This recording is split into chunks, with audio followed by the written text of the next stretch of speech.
Yeah, just an update on Walker. He's been taken to a local hospital, in stable condition. With he is responsive, so everything is being handled by the medical professionals. We'll let that process take its place, but he's under good care, and sending the best vibes that we can to Walker from our group. Thanks, Coach. We'll go ahead and open up to questions, starting with Ben Wright.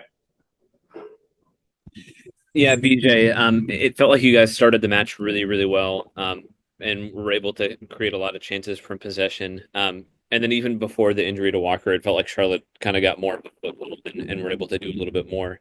What did you feel like? I guess, first of all, do you feel like that's a fair assessment? And what do you feel like the difference was coming out of the half?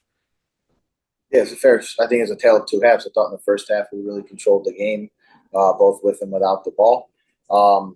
I would even say probably started just after we scored the first goal. The pressure kind of picked up in the second half. We expect that. I don't, without having kind of looked at it back, I think there's probably situations we could have handled better, been more composed. And the first goal is a difficult one to concede. The second one is something that we should not concede. Audio.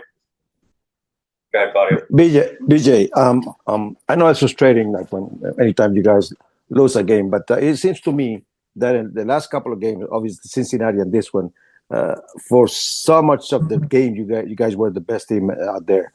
What's really missing in terms of actually making sure that the great effort you guys do, being the best for such a long time in the games, turns out as a victory? Yeah, I mean, I think we have to continue to be ourselves, and start to learn how to win by playing our way. And we've done that. It's not, so for us, it's just about continuing to evaluate, how we concede and how we can create a couple better chances. I thought even in the second half, we had a couple chances there. But sticking to sort of what we do and just getting better at it. Jacob James. Yeah. BJ, I guess, what did you feel was working right in attack in the first half, especially?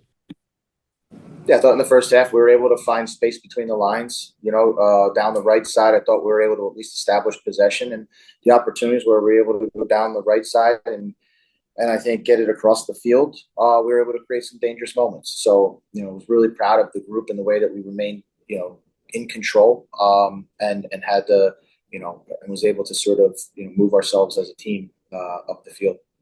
John Glennon. Hey, BJ, I guess a combination question. One, I guess on Walker Zimmerman, was he conscious initially, or did he ever lose consciousness? And then also with Walker, how did you feel like the team responded strategically without him? I guess maybe specifically in terms of that second goal. Yeah, I don't have the specifics to answer your first question. Right when we got back in, it was much more about the immediate concern of how he was doing. So I think a lot of those further details will come later. And then with I think, listen, it's been overall, we're not going to make any excuses as a group, but it's been a strange week, I'll say, for us. I thought the group overall handled things really well, and then with the final piece kind of being the moment where Walker goes down. We have a next man up mentality, and I'm proud of the group of the way that they responded. And there's some areas that we'll learn from. Charlie. Hey, Coach, I just wanted to ask you about Andy Nahar's performance. I was really admiring how well he was dealing with Zaha, but it's just that one moment. It seems like that makes it a much harder day for him and for everyone. Yeah, I thought Andy was great. I mean, I thought it's a tough matchup. Zaha's a great player. And I thought the combination of him and Ahmed were able to, for long periods of time, sort of neutralize his ability. We're not going to define players here by one play. And I thought he made great contributions without the ball, having good moments against Zaha, and in the first half with the ball, he was a key contributor in our ability to break their pressure and move the ball up. So again, a good performance, good performance by Andy. We'll go to Valera with final question. Yeah, BJ, in the first half, it seemed like you guys had a lot more control. And then the second half, even before the injury, maybe it didn't pan out the way the first half went. I was just curious from your point of view, what changed there? Was it something Charlotte did, or was it something you guys did differently? Yeah, I mean, I think it's a combination. I don't think we did anything differently. I think, they obviously extended their pressure further up the field, made it a bit more difficult to sort of find some of the spaces and passing lanes inside the middle of the field, credit to Charlotte. But at the same time, I think, this will give us a good opportunity to learn on how we can handle those moments away from home and under pressure, but still be able to link passes going forward and try to, get behind teams and create goal scoring chances. Thanks, BJ. Thanks, guys. We'll be back shortly. Thanks, guys.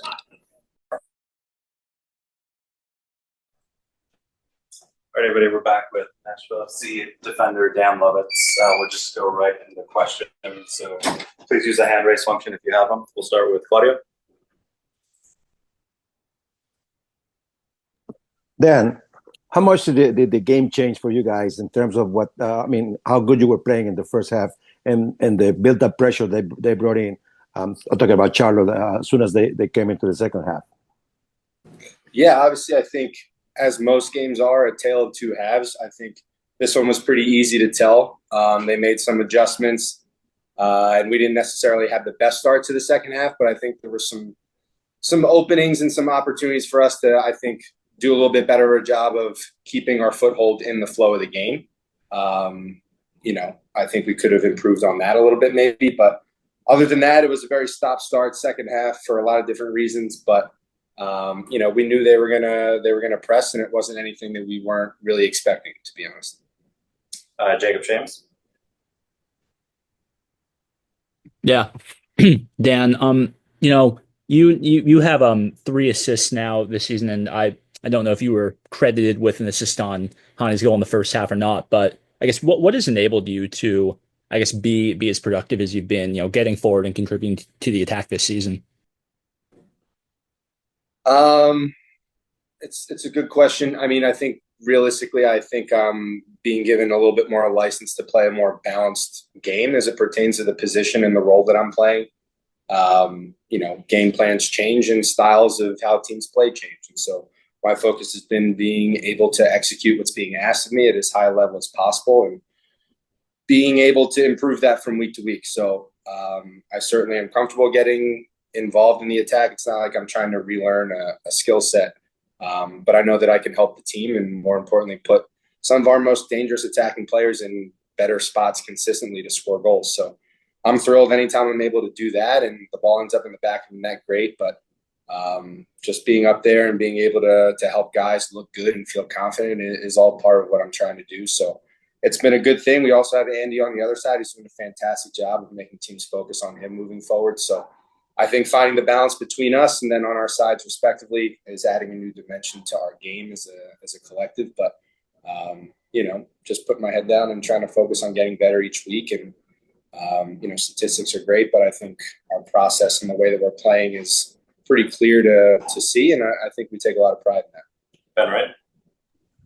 Yeah, Dan, I wanted to ask about Walker. Obviously, his health is more important than anything else. But from your perspective, just what's the process like of seeing something like that happen on the field and then having to kind of immediately get back to playing?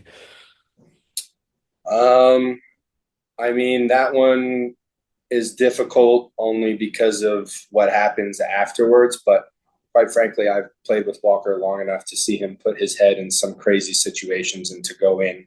And quite frankly, it's what makes him great and such a valuable part of our team and such a weapon offensively and then defensively. That's just a difficult situation. You have a guy trying to score a spectacular goal who has no malintent, has no idea Walker's going to stick his head in there. Is just trying to score a goal. And Walker's going to put his face in there to try to, save a goal, and he ultimately did. It's tough. I'd be lying if I said it wasn't something that was tough to watch and maybe impacted us a little bit. But We pride ourselves in trying to move forward. And even when you have something like that breaks up the rhythm of the game to, I forget how many minutes it took to get play resumed. But it's difficult, not going to lie. Could we have done a better job at, focusing in on what we knew was going to be a remaining 10 minutes and then the added time, which was about 10 or 12 minutes? For sure. I think we could have done a better job regulating our emotions. But quite frankly, it was a unique situation, and I think something that no one ever wants to see happen. And, our thoughts, after the game, obviously we're upset that we lost, but, more importantly, making sure Walker's all right. But he's a tough guy. We're going to move forward, get him incorporated as quickly as possible when he feels, good enough, safe enough. I'm looking forward to connecting with him, but know that he's in good hands right now. Blair? Yeah, Dan, second game in a row where you give up a late goal to lose the game. I guess what is happening there? Is there a connection between this and the Cincinnati game, I guess? And what can you do to prevent something like that happening? No, I don't think a connection. To be honest, I think, if you look back, you can look at the score sheet and the box score and see what minute the goals occurred. I don't think it's reflective of a major mindset that we're not getting right or something. I don't think there's a whole lot in other than analyzing each instance and knowing what we could have done better. I think moving forward, it's, something obviously as each game, win, lose, draw. I think it's important that we take a good hard look at ourselves and know we can improve moving forward. Especially after what felt like a pretty dominant first half.